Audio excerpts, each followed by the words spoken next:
后来过来，咱中南部的老乡亲一定会感觉真唔甘。而这个广播电台广告讲传奇人物廖添丁，讲到顶港有名声，下港有出名的广播人吴乐天，伫个顶礼拜六过身咯，享受71岁。廖添丁啊，廖添丁，历尽沧桑一男人啊！各位大家好，在下吴乐天。 吴乐天讲，传奇人物廖添丁是讲甲非常的精彩，听众是听甲耳仔啪啪啪。中南部的老一辈乡亲是真忠实的听众，讲只要听伊讲5分钟，就让人笑念一世人。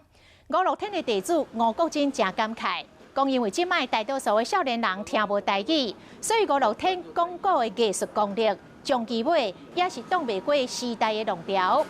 吴乐天的大囝有替老爸保存500多点钟广告的录音档。吴国珍讲，伊会尽力来促成，让这套录音做成 App 的软体，继续流传落去。